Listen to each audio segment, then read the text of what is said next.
बिस्मिल्लाहिर्रहमानिर्रहीम। अस्सलाम वालेकुम नाज़रीन, प्रोग्राम सिटी एट में खुश आमदीद। मैं हूँ आपकी मेज़बान अना यूसुफ। उम्मीद आप सब लोग ठीक ठाक होंगे और छुट्टी बहुत अच्छी गुजरी होगी। मौसम में जो तब्दीली आ रही है उससे कुछ मुझे लगता है कि जब मौसम सर्दियों की तरफ जाता है कुछ उदासी सी फील होती है, लेकिन ये उदासी मेरे ख्याल से अब उस तरह से फील नहीं होगी, क्योंकि आप लोगों की बिजली का इस्तेमाल जो है वो काफ़ी हद तक कम हो जाएगा, बिल कम आएंगे। तो अल्लाह ताला की तरफ से ये जी हमारे लिए बहुत बड़ी नेमत है कि मौसम तब्दील हो गया है और कुछ बेहतरी आ रही है, बिजली का इस्तेमाल कम होगा और जान को थोड़ा सा तो सुकून आएगा। ऑल दो हम देख रहे हैं कि लोग खुद भी थोड़े से अब कॉन्शियस हो रहे हैं, इस्तेमाल कम कर रहे हैं बिजली का, लेकिन आने वाले दिनों में जी रेट्स बताया जा रहे हैं और इस तरह से बढ़ने हैं। लेकिन एक खुशखबरी भी है, एक्चुअल उसकी हकीकत क्या है आगे जाके हम डिस्कस करेंगे। प्रोग्राम का बाकायदा आगाज हमारा पहला सेगमेंट एक दिन एक नेकी। तो नाज़रीन, आज का पैगाम आपके साथ शेयर करेंगे। मुसल्ली अला रसूलिहिल करीम, अम्मा बाद। मेरे दोस्तों, बुज़ुर्गों, भाइयों, मेरी बहनों, हमें इल्ज़ाम तराशी से इज्तिनाब करना चाहिए। आज हमारे मुआशरे में ये गुनाह आम हो चुका है, किसी पर इल्ज़ाम लगाना बड़ा ही आसान हो चुका है। रसूल अकरम सल्लल्लाहु अलैहि व आलिहि वसल्लम की हदीस याद आ गई। आप अलैहिस्सलातु वस्सलाम ने फरमाया, जिस शख्स ने अपने ग़ुलाम पर ज़िना का इल्ज़ाम लगाया हालांकि उसने वो किया नहीं था, क़यामत के दिन अक़ामल्लाहु अल हद्द यौमल क़यामा, क़यामत के दिन अल्लाह इस पर हद नाफिज करेंगे। इसलिए मेरे भाइयों और मेरी बहनों, मेरे बुज़ुर्गों, इल्ज़ाम तराशी से इज्तिनाब किया करो, इज्तिनाब किया करो। ये गुनाह अवाम के अंदर भी है, ख़वास के अंदर भी है, उलमा के अंदर भी पाया जाता है। अल्लाह इस गुनाह से हम सबको बचने की तौफ़ीक़ अता फ़रमाए। व आखिरु दावाना अनिल हम्दुलिल्लाहि रब्बिल आलमीन। आमीन। ये था आज का पैगाम। आज की खबरें क्या हैं? पहली खबर, जर्मन कंपनी की प्लांट लगाने की पेशकश, शहर में कूड़े से बिजली बनेगी।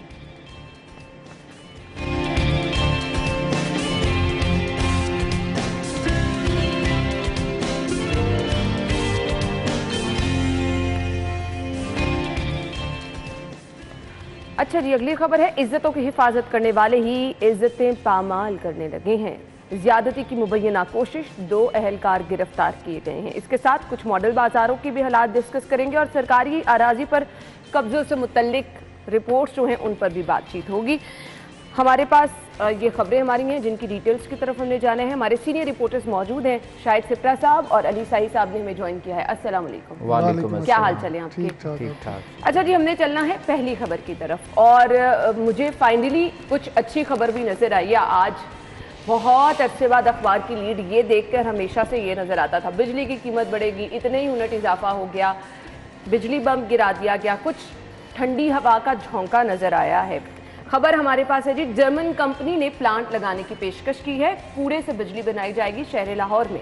शायद सिप्रा साहब। बिस्मिल्लाहिर्रहमानिर्रहीम। देखें, हमारी जो सियासत है उसका महवर भी आपका बिजली और गैस है, और लोगों के जो बजट के मामलात मुतासिर होते हैं वो भी बिजली और गैस पे चल रहे होते हैं। अब ऐसे में होना कि आप सस्ती बिजली बनाने की कोई कोशिश करें। सबसे सस्ता ज़राया तो हमारे पास पानी है, जिसको हम पन बिजली कहते हैं।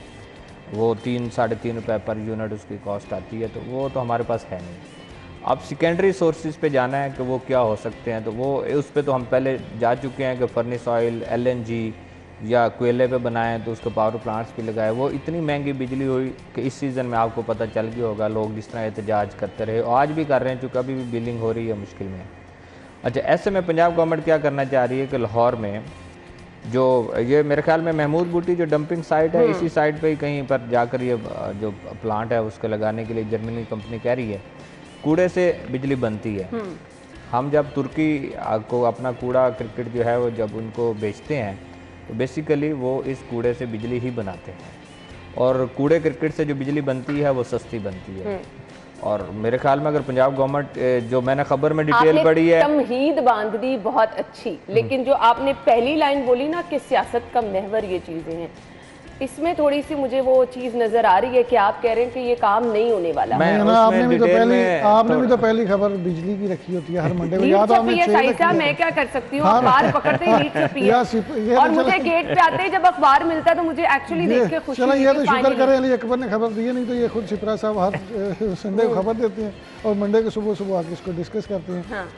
मेरा ख्याल है इसको टाइम लगेगा। इसमें जो लिखा हुआ है कि बहुत सारे लोगों को रोजगार मिलेगा, बिजली सस्ती मिलेगी, अब तो मेरा ख्याल है ये चीजें ख्वाब ये बता दें शाहिद सिपरा साहब, ये वो वाले नारे तो नहीं है कि शहर में इलेक्ट्रिक बसें चलेंगी, शहर में वॉक एंड शॉप बनेगा, एलिवेटेड एक्सप्रेसवे बनेगा। ये बेसिकली जो मंसूबे होते हैं होता यही है। अभी तो पेशकश की है, अभी उसकी कोई तैयारी नहीं है कि कहाँ पे लगेगा, कितने मेगावाट लगेगा, हमारा जो कूड़ा क्रिकेट जमा होता है पर डे कितने टन है। काम होता है ना कि आपको पॉसिबिलिटीज नजर आ रही है। ये उस वक्त होता है जब गवर्नमेंट ने खुद स्टडी की हो, गवर्नमेंट को स्टडी करे, कंसल्टेंट्स हायर करे और उसके बाद पूरा क्रिकेट से हम लोग कितनी बिजली बना सकेंगे और लाहौर की कितनी ज़रूरत है या मज़ाफात में कितनी ज़रूरत है, उसके तहत हम बनाकर लोगों को किस तरह फ़रोख्त करेंगे। उसके लिए एक नेटवर्क चाहिए, ग्रिड बनेगा, ग्रिड के बाद आपकी ट्रांसमिशन लाइन्स का सिस्टम इस्तेमाल होगा। ये सारी चीज़ें होनी है। अब बैठ के एक कमरे में आप बात करते हैं कि जर्मन जो आए हैं उन्होंने कह दिया कि हम पावर प्लांट लगाना चाहते हैं और पूरा क्रिकेट से हम बिजली बनाएंगे, तो आपके पास भी तो कुछ ऐसा होना चाहिए ना, उसकी स्टडी क्या है, उससे क्या आएगा। तो मेरे ख्याल में 5000 लोगों को रोज़गार मिलना अच्छी बात है, लेकिन मंसूबे को पाया तकमील तक पहुंचाना अभी तो बहुत मुझे तो लगता है कि ये बस ड्राइंग रूम में बात ही हुई है या मीटिंग हुई है, उस पर कुछ कहा जा सकता है। अदरवाइज अगर बन जाता है, एक और बात अगर बन जाता है जो लगता नहीं है, देखें सियासी अदम इस्तेकाम हमारे मुल्क में किस तरह चल रहा है, इन हालात में मेगा प्रोजेक्ट का पाया तकमील तक पहुंच जाना, और ये वो प्रोजेक्ट है जो अवामी फलाह का प्रोजेक्ट है, इसको पहुंच जाना खुश आइन होगा, लेकिन हालात के तनाजुर में देखा जाए तो लगता नहीं है कि ये मंसूबा बनेगा और उससे हम सस्ती बिजली ले सकेंगे। अगर बन जाए तो लाहौर जितना है इसको बिजली मिल सकेगी। कोई वैसे गवर्नमेंट इसको टेकअप करे तो जितने अदर सोर्सेज से जितनी महंगी बिजली बन रही है और आवाम जिस तरह पिस रही है, ये सोर्सेज गवर्नमेंट खुद भी तो इस्तेमाल कर सकती है। अगर जर्मन कंपनी को देना है, किसी तरकश कंपनी को देना है, तो इसकी बजाय गवर्नमेंट इस पर खुद फोकस करके, मेरा ख्याल है गुजरात के किसी एक डेवलपमेंट प्रोजेक्ट के फंड्स रोक के यहाँ पे ये शुरू कर लिया जाए तो बिजली सस्ती लाहौरियों को मिल सकती है।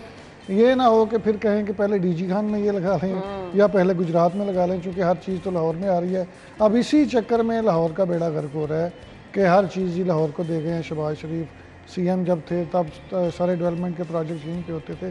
तो ये हो सकता है कि अगर 37 अरब गुजरात को गए हैं तो उसमें को 5-10 अरब इस काम पे फोकस करके लगा दिए जाएँ और सस्ती बिजली बनाने के लिए सस्ती बिजली की जहाँ बात हो रही है, शायद चित्रा साहब मुझे ये बताइएगा, पानी से बिजली हम क्यों नहीं बना पा रहे हैं? ठीक है डैम की कमी है, लेकिन हम इस मामले को ओवरकम कर सकते हैं, क्यों हम नहीं कर पा रहे हैं? क्यों हमें बाहर वाले लोगों की पेशकशें मंजूर करनी पड़ रही हैं? हमारे यहाँ वसाइल भी मौजूद हैं, उनको इस्तेमाल में लेकर आना और उनको एक वो शक्ल में ढालना मेरे ख्याल से मुश्किल बना हुआ है हमारे लिए। देखें, जब आपने डैम्स आप बनाकर अपने बिजली पैदावार उसकी शुरू करेंगे तो फिर कमीशन कहाँ से आएगा?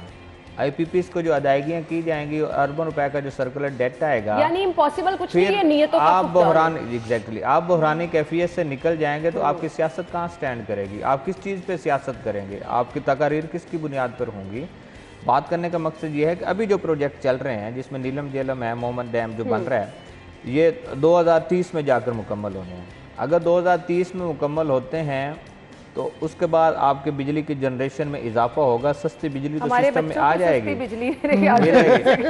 फिर आप देखेंगे 7 साल या 8 साल के बाद आपकी जो डिमांड इस वक्त खड़ी है 28,000 मेगावाट पे जाके तकरीबन खड़ी है, तो आपके 8 साल बाद यही मेरी डिमांड आपकी 35,000 मेगावाट पे चली जाएगी। फिर वो जो आपके 4-5 हज़ार मेगावाट आप सस्ती बिजली ऐड करेंगे, वो तो गैप आपका वहीं पूरा हो जाएगा, तो फिर आप वही फर्नेस और LNG पे आ जाएंगे। वहीं खड़े रहेंगे। बेसिकली मंगला डैम और तरबेला डैम जब बना था, आज से कितनी दहाइयां पहले बना था, तो उसका फायदा हमें हो रहा है कि आज भी कुछ यूनिट जो कमी होती है उस बुनियाद में हो रहा है। लेकिन आने वाले कल में मौजूदा गवर्नमेंट या इसके बाद की जो पहले गुजर गई है हुकूमत साबिक इक़्तिदार में, कोई ऐसा प्रोजेक्ट या मंसूबा नहीं है जिससे हम कह सके कि आने वाला कल जो है, आप अपने बच्चों की बात कर रहे हैं, मेरे ख्याल उनके शायद बच्चे जो हैं उनको लग जाए, नहीं देखे हालात में बात करनी है। हो सकता है कोई ऐसा लीडर आए जो इन चीज़ों को टेकअप कर ले, लेकिन ये है कि लेकिन है ना, ये है कि सिपरा का ये जो है ना हफ्तावार बिजली का काम खत्म होने वाला है, अब गैस का शुरू होगा। हाँ। अब चूंकि सर्दी हो रही है थोड़ा, लेकिन मेरा एक और सवाल है, मुझे ये बता दे साहिब साहब, लोड शेडिंग हो रही है ना अभी भी हो रही है। मैं जब घर से निकला 9:15 बजे, बस यही मैंने, अब मुझे लोड शेडिंग के मंतक समझा दें। हम लोगों ने एसी मुकम्मल तौर पर बंद कर दी है, मौसम अच्छा खासा चेंज हो गया, तो अब लोड शेडिंग की क्या वजह है? नहीं, आप कहते हैं कि लोड शेडिंग ना हो, नहीं अब ना हो, अब एसी बंद है, अब ना हो, एसी बंद हो गए हैं। यही जब मैं बात करता था कि लोड शेडिंग नहीं, अब ठहरे ना, अब साई साहब से बात करने नहीं, अब साई साहब से मुझे बात करने थे। साई साहब को जब मैं कहता था कि एसी चलते हैं लोड शेडिंग हो, तो साई साहब कहते थे क्यों लोड शेडिंग हो। आज कह रहे हैं कि एसी बंद हो गए तो लोड शेडिंग नहीं होनी चाहिए। इसका क्या मतलब? उस वक्त ये मेरे मौक़िफ़ के अंदर से तायद करते थे लेकिन पब्लिक के सामने नहीं कहा। अब क्या है कि अभी तक हमारी जितनी डिमांड चल रही है आपकी सस्ती बिजली, उस पर पूरा नहीं उतर रही। एक्स्ट्रा हम लोग अभी भी फर्नेस और LNG पे बना रहे थे। अब कल जो डिमांड लेस्को की है वो 3500 मेगावाट तक आई है, जो पहले 4600-4700 मेगावाट पर चल रही। आज वर्किंग डे है, मे बी ये 4200-4100 पे चली जाएगी। उसके बाद जो जनरेशन जो उनको कोटा दिया जा रहा था वो पहले मिल रहा था 3400 मेगावाट, कल 3100 मेगावाट। क्या है कि गवर्नमेंट उसकी जनरेशन को कम कर रही है। जितनी जनरेशन कम होती जाएगी, आप कह रहे हैं कि शहर में 2 घंटे की लोड शेडिंग है, उससे क्या है कि जनरेशन जितनी कम होगी, ये जो फ्यूल प्राइस एडजस्टमेंट के चार्जेस हमें हर बिल में लग के आते हैं, ये आने वाला जो महीना होगा इसमें कम होंगे। जितनी जनरेशन कम होगी उतने ये फ्यूल प्राइस एडजस्टमेंट कम होगी। उस वजह से गवर्नमेंट ये कहती है कि हम लोड शेडिंग करें, जनरेशन कम करके लोगों के जो फ्यूल प्राइस एडजस्टमेंट है इसकी कॉस्ट को बचाएं, इस बुनियाद पर होती है। अदरवाइज इस वक्त हमारे पास सिस्टम मौजूद है, जितनी डिमांड है उससे कहीं ज़्यादा बिजली की जनरेशन कर सकते हैं, लेकिन FPA जो मारता है और इतने भारी भरकम जो बिल्स आ जाते हैं, इसलिए लोड शेडिंग हो रही है। 2 घंटे से जायद कहीं पे शहर में हो रही है तो मुझे बता दें। मेरा नहीं ख्याल कि 2 घंटे से जायद है। सही साहब बता दें, आपके 2 घंटे से जायद है, ये चलनी और सर्दियों में भी होती रहनी है। चले जी, ये इसी तरह से लोड शेडिंग चलनी है और सर्दियों में भी 2 घंटे। अच्छा जी, 2 घंटे से ज़्यादा कहीं हो रही है तो आप हमें फीडबैक ज़रूर दे सकते हैं ताकि हम वो चीज़ अपने शो में मेंशन भी करें। सेकेंडली, मुझे अब इस खबर को वाइंड अप करना है। मुझे ये लग रहा था ठंडी हवा का झोंका, लेकिन अब हमारे रिपोर्टर्स की गुफ्तगू सुनने के बाद मुझे लग रहा है कि एक बार फिर से ट्रक की बत्ती के पीछे लगाया जा रहा है। नहीं, कोई चक्कर नहीं, अभी तो R&D होनी है, अभी तो सिर्फ बात हुई है, कोई भी प्रोजेक्ट शुरू है ना। जिस तरह मैंने कह दिया है कि नहीं जी मैं क्राइम बीट करता हूँ, मुझे अगर ऑफर हो जाए तो। अब मैंने कोई स्टडी नहीं की, मुझे पता ही नहीं है कि मैंने किस तरह आगाज करना है। ना ही समझे फिर तो हम, ऐसा कुछ नहीं होने वाला। एक बार फिर से सुहाने ख्वाब दिखाए गए हैं कि पता नहीं क्या हो जाएगा। खैर, हकीकत हमेशा उसके बरक्स ही रहती है। हमने अगली खबर की तरफ आना है और कुछ बात करनी है जी। पुलिस के रवैये जो कि तब्दील होने पे नहीं आ रहे, और अब जो वाकया डिस्कस करेंगे वो तो बहुत ही अफसोसनाक वाकया। ब्रेक के बाद आएंगे, स्टे विद अस।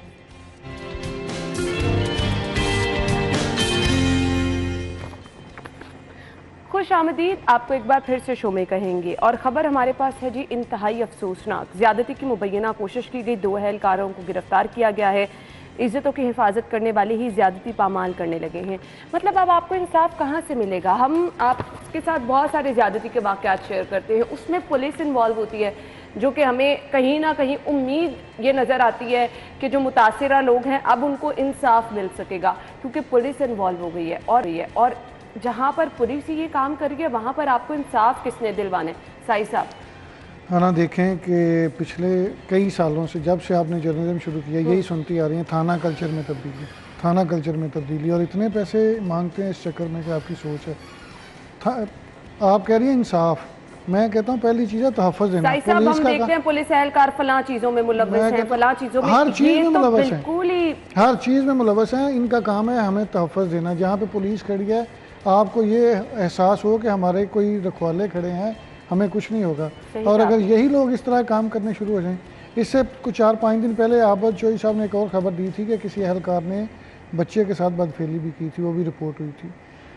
इस तरह के वाक़यात जो है ना, वो आपके पुलिस पर जो आपका एतमाद होता है ना, वो बिल्कुल। मुझे अंदर का बता दें कि कोई ऐसे रूल्स रेगुलेशन नहीं है कि आप टाइम टू टाइम कोई नफ्सियाती टेस्ट लें, यही मैं आपको बताऊं, यही जांच पड़ताल करें। यही आपको बताएं, एक सलमान तसीर का वाक़या हुआ था गवर्नर को, जब फायरिंग करके तब उसके बाद जी साइकोलॉजिकल प्रोफाइलिंग की गई थी कि जो बंदा भी किसी वीवीआईपी के साथ उसकी ड्यूटी लगानी होगी उसकी पूरी जो है वो जांच पड़ताल की जाएगी। उसके बाद अब थाने जो हैं वो बहुत इम्पॉर्टेंट हैं, जहाँ पे आपका पूरी की पूरी सोसाइटी ने हिट करना होता है। किसी ने करैक्टर सर्टिफिकेट लेना है, किसी ने किसी काम जाना है, किसी ने एफआईआर दर्ज करवाने जाना है, तो आपको वहाँ पे ऐसे ज़िम्मेदार लोग लगाने चाहिए जिनको इखलाकी रवैयों को उनका पास रखना चाहिए।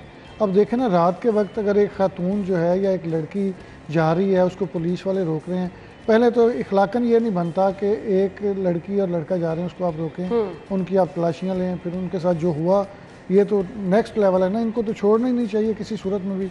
उसके बाद आईजी पंजाब की जानब से नोटिस लिया गया है कि थानों में जितने भी लोग तैनात किए गए हैं उनकी जांच पड़ताल की जाए। तो ये आईजी को क्यों कहना पड़ रहा है?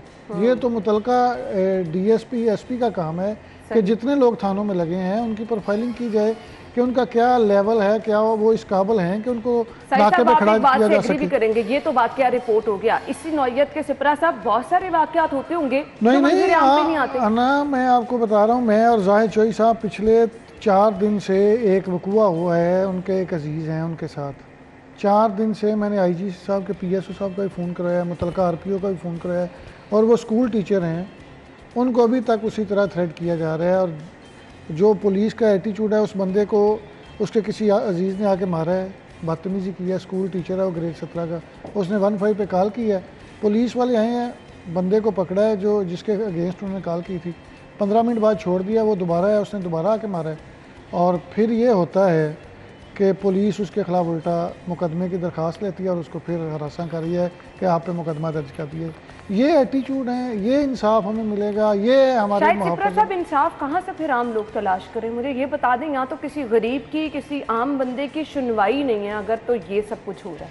देखें, होता है, सही साहब की बात से मैं एग्री करूँगा कि यूनिफॉर्म जब आपको नज़र आती है किसी सड़क पर, शाहराह पर, गली मोहल्ले में, तो तहफ़्फ़ुज़ का एहसास होता है। एक्चुअली ये लगता है कि आगे पुलिस है, लेकिन यहाँ क्या है कि जहाँ 4 पुलिस वाले खड़े होंगे, लोग कहेंगे कि मैं ज़रा दूर से ही गुजर जाऊँ तो अच्छा है। ये क्या है कि बेसिकली ये उनके बिहेवियर, उनके एटीट्यूड का मसला है। अच्छा, मैंने बाइकर से असल में अक्सर ये सुना है कि पुलिस वाले परेशान करते हैं, रोक के पैसे मांगते हैं। ये चीज़ें तो चले हम किसी लेते भी हैं, पैसे लेते भी हैं। और सॉरी है ना, मैं रात को एक वीडियो देख रहा था कि डॉल्फिन वाले खड़े थे, उसकी कोई वीडियो बना रहा था, वो कोई एंकर था, यूट्यूबर था, तो वो उनसे शराब उन्होंने ख़रीदी, वो उन्होंने सेंटर में रखी, वो कहता था कि ये अपना शॉपिंग बैग दिखाएं, वो नहीं दिखा रहे थे। यही अगर कोई पब्लिक का बंदा होता, उनको इन्होंने मारना था, पर्चा देना था, बला बला। अब वो वीडियो भी वायरल हो चुकी है सोशल मीडिया पे, उसमें बाकायदा तौर पे बड़ी क्लियर है उसमें सारा। उसको भी साथी छुड़वाने के लिए आते हैं, दूसरे साथी आते हैं, वो छुड़वा के ले जाते हैं। ये जो वाक़या हुआ है, आप डिफेंस एरिया में हुआ ना, आपके पोश इलाके में हुआ। अच्छा, अगर वहाँ पे बात हुई, आपने कुछ दिन पहले शायद फैसलाबाद के सीपीओ की जानिब से एक नोटिफिकेशन सामने आया था, वहाँ भी एक इस तरह का इंसिडेंट हुआ था, उसकी बुनियाद पर हुआ। बात यह है कि अगर यहाँ पे क्राइम, इस बात को समझा जाए कि अगर मोटर बाइक पे लड़का और लड़की जा रहे हैं तो ये क्राइम है, तो ये मेरे ख्याल में नाका लगाने का कोई फायदा नहीं है। नाका जो बंदी होती है बेसिकली, नाका के लिए सब इंस्पेक्टर का होना जरूरी है, 2 कांस्टेबल कैसे नाका लगा सकते हैं? अच्छा, फिर चले आपने रोक भी लिया, आप उनसे CNIC ले लें, उनकी तलाशी ले लें, जो भी तरीकाकार है आपकी सिक्योरिटी का वो चेक करें, और उसके बाद फिर आप यहाँ तक चले जाएँ कि आप खुदा न खास्ता ज़्यादती की कोशिश करें, फिर उसकी FIR हो जाए, तो मेरे ख्याल में इन लोगों को इबरत का निशान बनाना चाहिए। इन लोगों को कानून के कटहरे में सख्त से सख्त सज़ा दिलवाने की ज़रूरत है, ताकि आने वाला कल जो है इस तरह का कोई इस तरह की हरकत ना करे। इस तरह के अब बहुत सारे ऐसे इंसिडेंट होते हैं जो रिपोर्ट नहीं होते, लोग थानों तक भी नहीं जाते, उनको पता है, जिस तरह साहिब साहब खुद कह रहे हैं कि जिसको मारा उसी के खिलाफ कार्रवाई शुरू हो जाती है। लोगों का जो पुलिस पर एतमाद है वो खत्म हो चुका है। उनकी कोशिश होती है कि ये चीज रिपोर्ट ना की जाए। बहुत सारे लोगों को जानती हूँ, मोबाइल स्नैचिंग हुई, गली में कोई वारदात हुई, लोग कहते हैं पुलिस के पास नहीं जाना, अजीब सर जब उन्होंने ढूंढ के नहीं देना, उन्होंने इन्वेस्टिगेशन इस तरह के करने के, चाचे के पुत्र को बुला लो, फुप्पी के पुत्र को बुला लो, मामे को बुला लो। मुझे साई साहब से एक चीज पूछने थे, ये बुरी शोहरत के हामिल स्टाफ को थानों से फौरी हटाया जाएगा, साई साहब थाने खाली नहीं हो जाएंगे फिर? नहीं, मुझे अगर ऐसा है तो। नहीं बिल्कुल है ना, आपकी बात ठीक है कि थाने खाली हो जाएंगे। आप ये देखें कि कई ऐसे लोग थे जिनके जो पिछले CCPO थे उसने इनको टैग किया कि इनके क्रिमिनल्स के साथ राब्ते हैं। तो अगले कोई CCP आए या DIG आए तो उन्होंने कहा नहीं ये तो ठीक लोग हैं, चूँकि इनके बगैर क्राइम कंट्रोल नहीं हो रहा। उसकी वजह क्या होती है कि SHO को, यहाँ लाहौर में 84 थाने हैं, मखसूस एरियाज़ हैं इनके पास, इनको हर बंदे को पता है कि यहाँ पे क्या कुछ हो रहा है, कहाँ पे शराब बिक रही है, कहाँ पे जुआ हो रहा है, कहाँ पे 2 नंबरी हो रही है, कहाँ पे बदमाश रह रहे हैं, किसका क्या तरीका वारदात है, ये सारे जो कांस्टेबल से लेके SHO तक होता है सारा पता होता है। लेकिन जो SHO ने अपनी अच्छी शोहरत रखनी होती है, कई SHOs हैं जो बहुत अच्छे हैं, जैसे मकसूद गुजर है, वो जहाँ पे भी जाते हैं उन्होंने नहीं छोड़ना बदमाश को, जुआ करवाने वाले को, हर चीज़ से पाक कर देना। देखें जो अच्छे लोग हैं उनके सारे जिक्र भी करते हैं, लेकिन जो सिर्फ वो 2 नंबरी है कि मेरी बल्ले बल्ले हो जाए या बड़े अफसरान के कारे खास हैं सिर्फ नौसरबाजी के लिए, तो वो लोग फिर वापस आ जाते हैं। ये भी हाल होता है कि जब थाने में किसी ने पोस्टिंग लेनी, इंस्पेक्टर या सब इंस्पेक्टर ने, उसने पहले थाना का पूरा उसको पता होगा कि इस थाने में इनकम कितनी है, क्राइम का कितना शरह है, इसमें इनकम कितनी है, मैं इनकम पे जोर दे रहा हूँ, सब पता होता है। और साहिब साहब इसको पता नहीं डिसएग्री करते हैं या एग्री करते हैं। दूसरी बात, अगर कांस्टेबल और मुहर्रर की आप रोटेशन करें, ट्रांसफर पोस्टिंग करें, आप देखें 10-10, 12-12 साल, 20-20 साल तक लोग हैं एक ही थाने में तैनात, उनको तब्दील नहीं किया जाता। वहीं के जो लोग मनशियात फरोश हैं, वहीं के जो लोग जुआ चलाने वाले हैं, जो भी गैर कानूनी काम करने वाले हैं, उनके साथ मरासिम जो हैं बन जाते हैं और अल्टीमेटली वो वहीं पे काम चलता रहता है। लेकिन एक चीज रोटेशन करें तो शायद कोई हल निकल आए। एक चीज है कि CCPO साहब तो CCPO साहब तो वो जो है वो CM साहब से जपेट डाल रहे हैं, लेकिन जो DIG ऑपरेशन हैं उन्होंने पिछले तकरीबन 2-2.5 महीने में कम अज़ कम पर SHO की तनज़ली की है। ऐसे ही पे जो भी उनको शिकायत मिलती है, मैंने देखा है उसको ओहदे से हटा रहे हैं SHO शिप से, और पिछले 2 माह में कम अज़ कम 30-35 लोग उन्होंने क्राइम ना कंट्रोल करने पे हटाए भी हैं, उनको सख्त सज़ाएँ भी दी हैं, वो फोकस कर रहे हैं। लेकिन फिर वही बात है, वो भी हमारी तरह के इंसान है, उनको बहुत ज़्यादा अप्रोच किया जाता है थ्रू उनके बैचमेट्स, थ्रू पुलिस अफसरान, थ्रू कोई सियासी सिफारिश तगड़ी आ जाती है तो वो किसी जगह पे जाके बेबस हो जाते हैं। लेकिन इस तरह के वाक़यात को रोकने के लिए ये बच्ची ने रिपोर्ट किया है, ये बड़ी हिम्मत की बात है।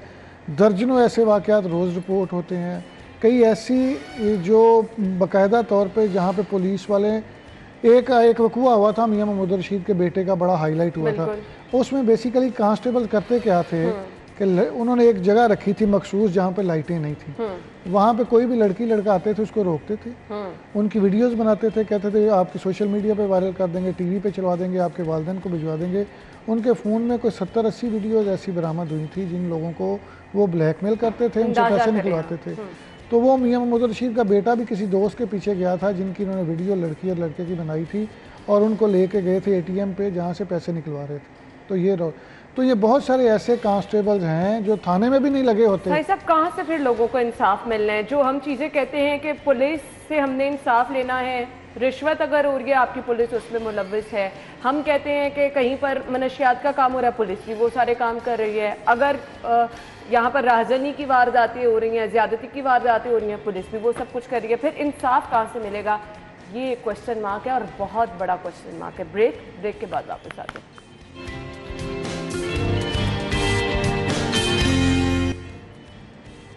Welcome back. सस्ते बाज़ारों का रुख कर लेते हैं। सब्जियों के निर्ख कम ना हुए, मॉडल बाज़ारों में लंबी कतारें, सस्ता आटा, गैर मेयारी शहरियों की दुहाई। अच्छा जी, अब आयशा कह रही है मैं इस खबर से तंग हूँ।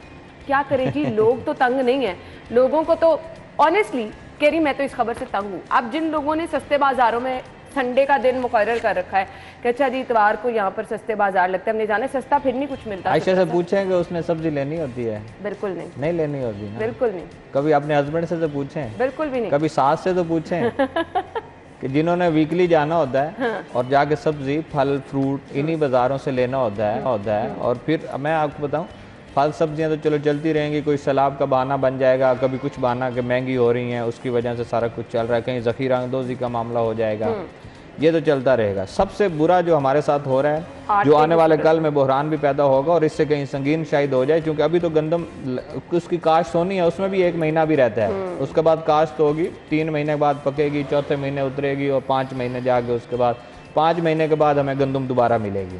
उसकी जो शायद इब्तदाई कीमत जो मुकर्रर कर रही है पंजाब गवर्नमेंट, वो भी ज़्यादा कर रही है फी मन के हिसाब से। मुझे बताएं कि शहर में जो चक्की का आटा है 120 रुपए किलो बिल्कुल मुकर्रर कर दिया गया है। 120 मुकर्रर किया गया, लेकिन मिल इतने में नहीं मिल रहा। नहीं इतने में रहा।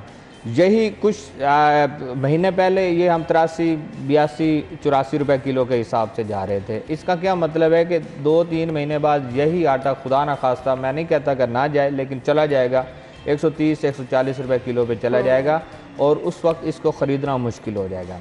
दूसरी बात रही कि जो आटा बन के आ रहा है फ्लोर मिल से, उसका मेयार और उसके गैर मेयार होने का आपको सामने है। आप पत्नी आटा गूंथती हैं, पकाती हैं कि नहीं, जो खातून खाना बनाती हैं उनको बड़े अच्छे से पता चल जाता है कि कौन सा आटा अच्छा है, कौन सा बुरा है। उसका फीडबैक आपके सामने आ रहा है। सही साहब ठहरे, आप मुझे पता आप हमायत में जाना चाह रहे हैं, मैं रुकूं। नहीं। अब बात यह है कि गवर्नमेंट कहती है कि हम लोग सस्ता आटा फरोख्त कर रहे हैं, इतने पॉइंट्स बना दिए हैं, डीसी साहब भी जा रहे हैं, कमिश्नर साहब, इस चीज़ को वहीं पे लगाया हुआ है कि सस्ता आटा मिले। आप सस्ता दें, नहीं जाते तो चलिए उनकी बात।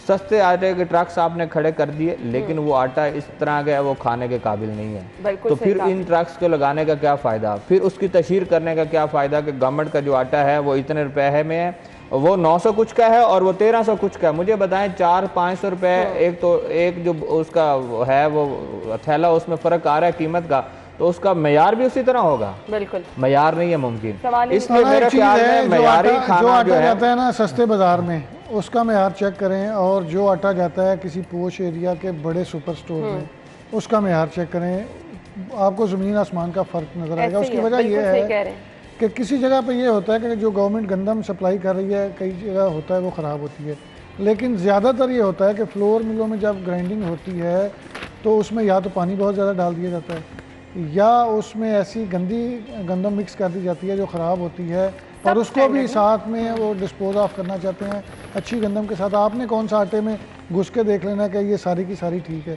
तो जो मखसूस एरियाज़ हैं, जो मखसूस उनके बड़े डीलर्स हैं, उनके पास बड़ा अच्छा आटा जाता है। जो इस तरह के सस्ते पॉइंट्स हैं वहाँ पे आटा भी नाकस जाता है, और उस पर गवर्नमेंट साहब ये सिर्फ आटे की बात नहीं है, आप सस्ते बाज़ारों में चले जाएँ, वहाँ पे चीज़ें आपको सब स्टैंडर्ड मिलेगी। और समटाइम्स सस्ते बाज़ारों में भी हमने ये देखा है कि कैटेगरीज बना के रख दी जाती हैं, और जो थोड़ी सी आपको सस्ती चीज़ मिल रही है उसकी क्वालिटी जो है वो इंतहाई नाकिस है, वो चाहे ऑयल है, वो चाहे सब्जी है, वो यही कहते हैं ना कि बड़े उन ममालक में चले जाएं जहाँ पे ब्लैक फ्राइडे लगना, कहते हैं हर चीज़ जो रूटीन में बिक रही होती है वो ही सेल में आती है, वो इस तरह नज़र आती है। तो हमारा जो गवर्नमेंट सस्ता बाज़ार लगाती है वहाँ पर सारी वो चीज़ें आती हैं जो लो क्वालिटी की होती हैं। जो फ्रूट ले लें, आप देख लें वो लो क्वालिटी का होगा, सब्जियां देख लें, कुकिंग ऑयल देख लें, ये यूटिलिटी स्टोर पे चीनी देख लें, बिल्कुल ऐसे होता है जैसे आटा खरीद रहे हैं आप। शायद सिप्रा साहब मुझे सिर्फ ये बता दें, इंतजामिया ने तमाम सस्ते बाजारों को देखना होता है, वो जाके क्वालिटी मेंशन करते हैं कि वहाँ पर क्या देखा, इनका पूरा स्ट्रक्चर है, वो निर्खनामा सुबह जारी करते हैं। बिल्कुल कि आपने कौन सी सब्जी, कौन सा फ्रूट कितने में फरोख्त करना है, आपको नज़र भी आ रहा होगा कि वो निर्खनामा लिखा होता है। जो आप कह रही हैं कि 3-3, 4-4 कैटेगरीज बनाई जाती हैं, ये तो फिर उस इतवार बाजार या जो भी आप सस्ता बाजार लगा रहे हैं उसका कोई फ़ायदा नहीं। उस बाजार में एक ही क्वालिटी की एक ही कीमत पर कोई चीज़ अगर मुकर्रर करके रखी जाए तो फिर ख़रीदने का फ़ायदा। 3 चीज़ें आप रख दें कि ये 60 रुपये में है, ये 80 रुपये में और ये 100 रुपये में, अल्टीमेटली वो चीज़ अच्छी जो होगी 100 रुपये में आप लोग ख़रीदेंगे। तो वो इसका क्या मतलब है कि वो रमज़ान का रेट नहीं है, वो निर्खनामा नहीं है। इसलिए ये चीज़ें साथ साथ चलती रहती हैं, लेकिन इनको देखने वाला कोई नहीं, इनकी प्रॉपर कोई मॉनिटरिंग करे। तो आपके रेडी बान जो हैं वो तो ठीक बेच रहे होते हैं। वक्त देखें फल जो आपका आया हुआ है, सेब की देख लें मुख्तलिफ, लेकिन जब आप बाजार में जाएंगे, आप सस्ते बाजार का रुख करें। बाजार से आप जैसे बाहर निकलते हैं आपको जेल के बाहर रेहड़ियां लगी नजर आती है, वहाँ पे आपको अच्छी क्वालिटी की चीज मिलेगी, और जिसको सस्ता बाजार आपने डिक्लेयर किया है वहाँ पर कुछ वहाँ नहीं मिलेगा। अब मैं अच्छा फिर यूटिलिटी स्टोर्स की आपने जिक्र किया, मैं कहता हूँ बहुत बुरे हालात हैं, अल्लाह खाली पड़े हैं, खुदा ना खास्ता अल्लाह ना करे, खाएं वहाँ जाके, अल्लाह ना करे किसी को जाना पड़े। हम लोग अपने बच्चों को जब सुबह ड्रॉप करते हैं 7:45 पे, उस वक्त लाइनें लगी होती हैं। आटा आपके खातून खाना जो है, खवातीन उस वक्त लाइनों में वहाँ बैठी होती हैं। अभी शटर डाउन होते हैं, अभी इन यूटिलिटी स्टोर्स खुले नहीं होते, उनके शटर डाउन होते हैं।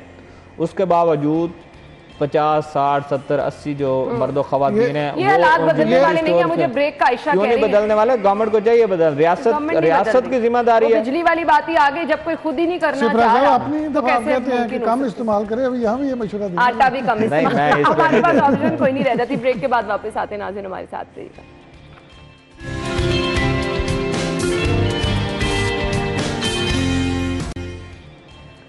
खुशामदीद आपको एक बार फिर से कहेंगे प्रोग्राम के इस हिस्से में। जी हम आपको बताने वाले हैं निस्बा जो है वो अपने सारिफीन के लिए बहुत ही ज़बरदस्त और वाइड रेंज लेकर आया है, जिसमें हम सोप्स की अगर बात करें, शैम्पू, ऑयल, बीबी क्रीम, एक वाइड रेंज मौजूद है जो कि अपने सारिफीन की ज़रूरियात को देखते हुए बेसिकली चीज़ें बनाई गई हैं। कौन कौन सी रेंज इसमें मौजूद है और क्या क्या चीज़ें, कौन कौन सी प्रोडक्ट्स इसमें शामिल की गई हैं। सेकेंडली कि वो अपने सारिफीन के लिए फ़ायदेमंद किस तरह से, क्योंकि मार्केट में आपको बहुत सारी चीज़ें मिल रही हैं, तो ये मुख्तलिफ किस तरह से है। वो जो लोगों को मसला रहता है कि जी आपके पास सोप अच्छा होना चाहिए, हेयर ऑयल, बाल गिरने का मसला या फिर बाल लंबे नहीं हो पा रहे हैं, तो यहाँ पर हमें एक वाइड रेंज इन तमाम चीज़ों की नज़र आ रही है। हमारे साथ जो हमारे मेहमान मौजूद हैं, तारुफ कराना चाहूँगी जी। हमारे साथ मलिक शफाकत अली साहब मौजूद हैं, चेयरमैन है निस्बा इंटरनेशनल, और इसके साथ एनी ताहिरा मौजूद है, ब्रांड एम्बेसडर हैं। अपने मेहमानों को वेलकम करेंगे। अस्सलाम वालेकुम। वालेकुम अस्सलाम। क्या हाल चाल है आपके? A1 आपने बहुत सबसे पहले स्टार्ट में ही हमारी सारी प्रोडक्ट की जितनी जान है ना वो आपने खुद ही बयान कर दी है कि हमारे जितने व्यूवर्स हैं वो क्या चाह रहे हैं और उनको क्या होना चाहिए, क्योंकि हमारी सबसे बड़ी प्रॉब्लम ही पाकिस्तान में ये समझी जाती है कि हम बाहर के प्रोडक्ट यूज़ करते हैं तो वो हमारे लिए बड़ी सूदमंद है, हमारे लिए वो बड़ी इफेक्टिव है, जबकि हमें ये सोचना चाहिए कि बाहर सिर्फ एक वेदर होता है। हमारे पाकिस्तान में अल्लाह ताला की मेहरबानी है, चार वेदर हैं। हम लोग जो प्रोडक्ट बनाते हैं वो पाकिस्तान ये लोकल है, और ये हमारे लिए सबसे बड़ा समझा जाए बेनिफिट है कि ये सारी टोटल हमारी है और हमने चारों मौसमों को देख के बनाई। हाँ, एक्चुअली आप लोग पता होता है कि लोगों की यहाँ पे क्या नीड्स हैं। बाहर के ममालिक में सिर्फ आप एक वेदर सर्दियों का होता है, हम सर्दियों को भी बीच में मैनेज करते हैं, यानी कि हमारा इंटरनेशनली इसीलिए है क्योंकि हमारी चीज़ें इंटरनेशनली भी यूज़ होती हैं और पाकिस्तानी भी जो है यूज़ करते हैं, जिस तरह बहुत सारी प्रोडक्ट हैं। लेकिन सबसे पहले मैं चाहूँगी कि चेयरमैन साहब खुद थोड़ा सा इसको बताएं। जी ज़रूर, बिल्कुल। जो आपने बोला ना कि चारों वेदर के लिए, तो इसीलिए हेयर ऑयल जो है ना वो 7 वेरिएंट है इसमें ना, और 7 वेरिएंट जो है ना वो हर एक बीमारी का इलाज इसमें रखा है। मतलब कि कुदरती अज्जा से जो तैयार चीज़ की हुई है वो 7 टोटल ऑयल है, ऑर्गेनिक है, उसमें प्रॉब्लम नहीं होगी। इसका मतलब ये है सर जी कि आप हेयर फॉलिंग आजकल बहुत कॉमन हो चुकी है, आप किसी बच्चे को भी देखते हैं तो वो भी हेयर फॉलिंग का शिकार है। लेकिन हमें तकरीबन 2 साल हो गए निस्बा इंटरनेशनल को मार्केट में आए हुए, और इतनी अच्छी प्रोडक्ट की रिपोर्ट, क्योंकि जिस किसी ने भी यूज़ किया है वो बार बार लेने पे मजबूर हो गया, क्योंकि अगर हेयर फॉलिंग है तो आपको पता होना चाहिए। ये आपका इत्मीद ही होता है कि आपने अच्छे प्रोडक्ट्स बनाए हो तो फिर लोग उसको खरीदते भी हैं। सर्वे किया गया कि क्या क्या चीज़ें, जिस तरह से आपने वाइड रेंज ऐड कर ली, स्टार्ट जब लिया तो सबसे पहले कौन सी प्रोडक्ट बनाई थी? स्टार्ट हमने टोटल जो लिया ना वो सर्वे, जैसे आपने बोला सर्वे किया, सर्वे करके पाकिस्तान में लेडीज़ को जितना इसको अपने आप को क्लियर करने का या मतलब वाइट करने का है ना, शौक है ना, हमारी हम सबको ही है, हम चाहते हैं कि तो उस हवाले से हमने सिर्फ लेडीज़ के हवाले से पहले इसका नाम भी निस्बा रखा, जिसका लफ्ज़ी मैंने जो है वो नज़ाकत भी है, रात भी है, औरत भी है। उसी वजह से इसको ब्रांड की हमने बनाया इसी तरह कि हेयर ऑयल को जो लेके चले हैं वो उसमें बहुत सारी चीज़ें हमने डाली हैं स्पेशल, कि जो सबसे बेहतरीन जो है ना वो मतलब 7 एरिया मैंने बोला ना कि उसमें कुदरती अज्जा से बना के और एक मरकब में उसको हमने बंद कर दिया ना। बिल्कुल। तो वो औरतों के लिए हेयर फाइलिंग और जो बाल लंबे करने हैं, घने करने हैं, और उसकी जो कमज़ोर जड़ें हैं उसको मजबूत करने के लिए ना, यानी तमाम मसाइल का हल देखा गया, सर्वे किया गया, जो इश्यूज नज़र आए उसके अकॉर्डिंग जो है वो प्रोडक्ट्स बनाई गई। अच्छा, मुझे फीडबैक बताइएगा, मैं तो यहाँ पे एक वाइड रेंज देख रही हूँ, ऑयल भी है, सोप भी है, बीबी क्रीम भी है, सो जो आप चीज़ें ऐड करते गए ऑब्वियसली फीडबैक अच्छा आता होगा तो आप लोग ऐड करते गए। मैं सबसे पहले आपको ये बताऊं कि हमारी जितनी भी प्रॉब्लम्स हैं हेयर से, हमने उसको पहले कंट्रोल भी किया, क्योंकि हमारा सबसे पहला इशू होता है कि हमारे बाल लंबे भी हों, स्मूथ भी हों, और उसके बाद हम चाहेंगे कि हमारा फेस गोरा भी हो, शाइन भी करे। तो वो सारी चीज़ें आपको कहीं बार बार ढूंढनी पड़ती है कि आप कहीं और ब्रांड की जाके चीज़ लेते हैं, किसी और ब्रांड की जाके उठाते हैं। हमारे पास टोटल सारी चीज़ें वो हैं जो आप यूज़ करें, आपको किसी और ब्रांड पे भी जाने की ज़रूरत नहीं है। हेयर फॉलिंग का अगर आपको मसला है, और वो किस वजह से होता है, सिर्फ और सिर्फ अगर हम शैम्पू अच्छे यूज़ नहीं करते, आप निस्बा के इंटरनेशनल के शैम्पू यूज़ करें, निस्बा के ही प्रोडक्ट यूज़ करें, आपको ये सारे मसले जो हैं वो ख़त्म हो जाएंगे। क्योंकि हमारी आजकल जितनी भी लड़कियां अच्छी कॉलेज वाली हैं, स्कूल जाने वाली हैं और ऑफिस जाने वाली हैं, उन्होंने स्ट्रेटनर करना ही करना है, डेली वॉश करना ही करना है। तो आप हमारे ही ऑयल यूज़ कीजिए, और इसके अलावा शैम्पू जो है वो हमारे यूज़ कीजिए। हमारा सीरम है जो हमारी जितनी ख़वातीन है वो लाखों रुपए दे के, हज़ारों रुपए दे के वो स्ट्रेटनर करवाती हैं, कैरेटीन करवाती हैं।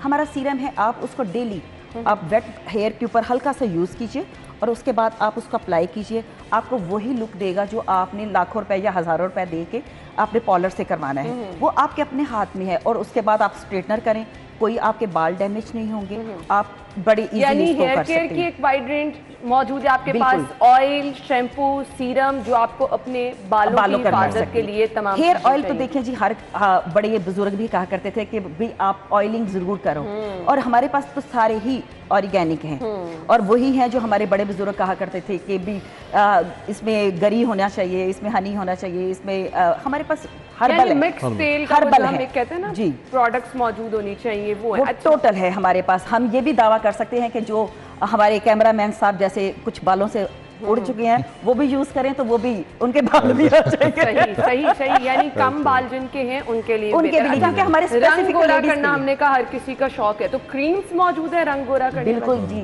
रंग करना गोरा तो आजकल हमारी कहते हैं ना कि हर एक छोटे से लेके बड़े तक का हो चुका है, लेकिन उसको गोरा करने के साथ साथ उसमें जो शाइन वो बहुत ज़रूरी है। हमारी जो ब्यूटी क्रीम है वो आपके सामने डिस्प्ले में भी नज़र आ रही है, आप उसको यूज़ करते हैं और उसके बाद उसमें क्या क्या इफेक्ट आपके फेस पे आएगा। डबल टोन जो आपके फेस का कलर हो जाता है वो आपको क्लियर करेगा, उसके बाद जो स्पॉट्स होते हैं वो क्लियर करेगा। देन गोरा तो वो करेगा ही करेगा, लेकिन उसके बाद जो शाइन, एक ग्लोइंग आपके फेस के ऊपर नीड होती है वो करता है। क्योंकि आप बाकी प्रोडक्ट जितने भी यूज़ करते हैं ना वो आपके फेस के ऊपर लाइंस बनानी शुरू कर देते हैं। जैसे आप बाहर निकलते हैं उसके बाद आपको फील होना शुरू हो जाता है कि इतना वेटी हो गया और कि मैं उसको कैसे कंट्रोल करूं। आप इसको लगाएं, इसके बाद आप मेकअप भी करना चाहें आप मेकअप भी कर सकते हैं, कोई प्रॉब्लम ऐसी नहीं है कि ये आपको बार बार आपको टिश्यू या आपको स्पंज का सहारा लेना पड़ेगा। और आपको ये धूप से भी बचाता है। और इसके अलावा हमारी एक बीबी है, बीबीडीडी, उससे क्या है, उससे भी आप अगर ये भी लगाएं और उसके साथ वो भी लगाएं तो आपको डबल इफेक्ट मिलेगा। सही, क्योंकि हमने कहा ना कि हमने औरतों की नफ्सियात को नचोड़ के तो ये सारी प्रोडक्ट बनाए हैं, ताकि ये ना हो कि जी मेरी ये प्रॉब्लम थी तो मुझे ये चीज़ के लिए बाहर कहीं जाना पड़ेगा और ये मुझे कहाँ से अच्छी मिलेगी। हम आपको सारी रेंज में सारा कुछ बता रहे हैं कि आप ये हमारी चीज़ें यूज़ करें। कुछ लोगों को बड़ा इशू रहता है पिंपल्स वगैरह और स्किन जो है वो बड़ी रफ सी रहती है, उस चीज़ का भी आपके उसके लिए ब्यूटी क्रीम भी है और उसके अलावा सीरम डाला हुआ है, ब्यूटी क्रीम के अंदर सीरम डाला हुआ है, वो जो एक्स्ट्रा फास्ट है उसके लगाने से तकरीबन 3 या 4 दिन में उसका रिजल्ट आ जाता है। बिल्कुल, वो भी बहुत बेहतरीन और बीबीडीडी में एक और फायदा भी है कि आप फेस के साथ साथ अपने हाथों को भी, क्योंकि हाथों के लिए उसमें वाइट है और फेस के लिए उसमें ब्राउन है, ठीक है, ताकि लोग फेस का ख्याल करते हैं हाथों का ख्याल नहीं करते, तो आप दोनों का ख्याल कर सकते हैं। उसके बाद 2 मिनट्स मेकअप वाली लुक भी आप पाएं। सही, कोई ये जरूरी नहीं है कि आप उसके बाद इन चीज़ों का मुझे थोड़ा सा इस्तेमाल भी बता दें कि रूटीन में आपने यही चीज़ें इस्तेमाल करनी है, क्योंकि सेट पेट्रोल है क्या इस्तेमाल करनी है? नहीं, आप इसको डेली बेस पे यूज़ कीजिए और कम से कम दिन में 2 से 3 दफ़ा तो डेफिनेट इसको यूज़ कीजिए। क्योंकि देखें, एक आपकी जो भी डिजीज़ है वो एकदम तो ज़ाहिर जाएगी नहीं, लेकिन हमारा दावा है कि ये 7 डेज से 15 डेज में आप हमें कहेंगे कि हाँ अब से निज़वा, क्योंकि हमारी प्रोडक्ट है ही माशाल्लाह इतनी अच्छी। क्योंकि मैं अपने तौर पे अगर बताना चाहूँ एज ए डेमो के तौर पे कि मेरे खुद एक स्पॉट जहाँ पे फेस पे बन गया था, जो मैंने पता नहीं कितने डॉक्टरों के पास गई और जाके उनसे कंसल्ट किया कि भाई मेरा क्या मसला है। कभी किसी ने कहा जी लेडी डॉक्टर पे जाओ, किसी ने कहा स्किन के पे जाओ, लेकिन वो स्पॉट जाने का नाम नहीं ले रहा था। जब से मैंने ब्यूटी क्रीम खुद यूज़ करनी शुरू की कि मेरे पास एक अपनी प्रोडक्ट है, मैं इसको यूज़ करके देखती हूँ कि क्या फ़ायदा होता है मुझे। लेकिन जैसे मैंने यूज़ की विद इन 7 डेज वो मार्क मेरा बिल्कुल गायब, यानी रिजल्ट आपको 7 डेज में मिल जाता है। यस, और उसके बाद तो आपकी ब्यूटी निखरनी है। आपके वो जो डबल टोन है, वो आपकी ग्लोइंग है, वो आपने जैसे जैसे यूज़ करते जाएंगे वो आपको और ग्लोइंग करता जाएगा। मार्केट में आसानी से अवेलेबल, बिल्कुल अवेल है। और अगर किसी जगह पे, वैसे तो पूरे पाकिस्तान में क्या इंटरनेशनली भी आप किसी भी मुल्क से लेंगे वहाँ पे भी आपको अवेल है। अगर किसी जगह पे अगर खुदा न खास्ता आपको नहीं मिल रहा, आप निज़वा के ऑफिशियल पेज पे भी आप हमें ऑनलाइन भी ऑर्डर कर सकते हैं। ठीक है, और आपको ये सारी, अभी हमने एक नंबर भी दिया हुआ है, अगर वो हमारे पास अगर स्क्रीन पे वो उन्होंने चला दें तो हमारे लिए बहुत बड़ा बेनिफिट हो जाएगा कि वो उस पर आप ऑर्डर भी कर सकते हैं, ऑनलाइन भी ऑर्डर कर सकते हैं और पेज पे भी आप उसको ऑर्डर कर सकते हैं। ठीक है, तमाम चीज़ें मौजूद हैं। आप जिस तरह से बताया है हमारी मेहमान ने कि आप ऑनलाइन भी चीज़ें ऑर्डर कर सकते हैं, आपको मार्केट में भी ये तमाम चीज़ें मिल जाएंगी जो कि आपकी skin care, hair care, almost हर चीज़ जो है वो कवर इसमें की जा रही है। अच्छा जी, मुझे ये बताइएगा, हमने ऑयल की बात की, सो ऑयल का इस्तेमाल भी आपको रूटीन बेसिस पे करना है, ऑल्टरनेटिव बेस पे करना है? देखिए, सबसे पहले आपने अपनी डिजीज़ पकड़नी है कि मेरी डिजीज़ क्या है, मेरी हेयर फॉलिंग ज़्यादा है या मेरे बाल थिन ज़्यादा हैं। आपने उसके हिसाब से अपना ऑयल जो है चूज़ करना है कि भाई हम सबसे ज़्यादा फर्स्ट ऑफ प्योरिटी पे रखते हैं 7 हर्बल को, क्योंकि उसमें आपको 7 के 7 चीज़ें मिल जाती हैं जो आपके बालों के लिए बड़ी मुफीद है। आप सबसे पहले तो उसको यूज़ कीजिए, फिर उसके बाद देन अगर आपको लगता है कि नहीं मुझे एक चीज़ पे जाना चाहिए तो आप उस पे जा सकते हो। 7 वेरिएंट में आप कोई भी अपने लिए चूज़ कर सकते हैं। कोकोनट है, हनी है, मूंगफली वाला है, ओनियन है। और ओनियन अभी तो जो हमारा ऑयल जैसे बनाया ना, वो ऑनियन तो का फर्स्ट भी बनाया आपको ना। पता है पाकिस्तान में ऑनियन का पैगाम पाकिस्तान में नहीं ट्रेंड नहीं है, फर्स्ट टाइम अभी आया और ये सिर्फ निस्बा को ही ज़्यादा असल है कि उन्होंने इसको लॉन्च किया और माशाल्लाह अभी लोग देख रहे हैं कि इसी के मरकब में चल के ना और भी कंपनी इन्हीं को फॉलो कर रहे हैं कि भाई ये हमारे लिए सबसे बड़ी खुशखबरी है कि हमारे आयल को फॉलो करके लोग नए ब्रांड लेके आ रहे हैं। सही सही। और इसमें जो चीज़ रेट के हवाले से हमने रखा है वो पाकिस्तानी, जैसे वेदर का बोला मैडम ने कि वेदर के हवाले से, इसी तरह हमने पाकिस्तानी जो अवाम उसके लिए ये चीज़ की है कि रेट जो है ना वो बहुत कम रखे हैं।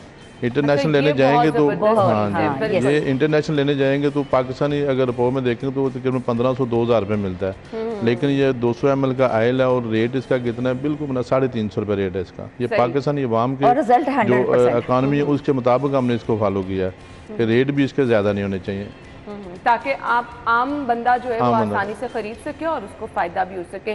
कोई मैसेज देना चाहेंगे देखने वाले? बिल्कुल, हम ये बताना चाहेंगे कि हमारे चारकोल जो है वो भी पाकिस्तान में फर्स्ट टाइम निस्वा इंटरनेशनल लेके आए। चारकोल में सोप है जो आपके फेस के ऊपर मेडिकेटेड जो भी दाने, पिंपल्स वगैरह, बच्चियों को ज़्यादातर ये प्रॉब्लम्स होती है, तो हमारा वो चारकोल सोप जो है वो यूज़ कीजिए, फेस वॉश यूज़ कीजिए, तो आपको ये भी डिज़ीज़ ख़त्म हो जाएगी और आप हमें ये बार बार ढूंढने पे मजबूर हो जाएंगे, क्योंकि आप लोगों के एतमाद और प्यार की वजह से ही आज अगर हम 26 की रेंज लेकर आए थे तो अब मज़ीद इसमें इजाफा होता जा रहा है। सही, तो फ्यूचर प्लान ये हैं आपके कि आप मज़ीद चीज़ें इसमें शामिल करने वाले हैं? फ्यूचर प्लान में हमारे जो रखा है हमने वो रखा है वो जो है नहीं है क्या सर जी?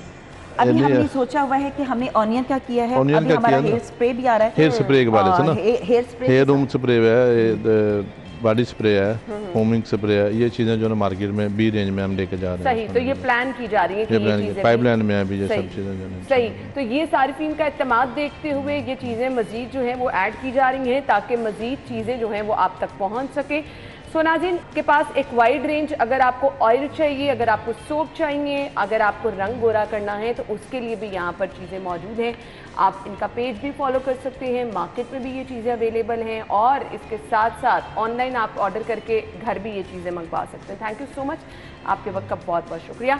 नाज़रीन, हमने लेनी है ब्रेक के बाद शो में वापस आएंगे हमारे साथ ही।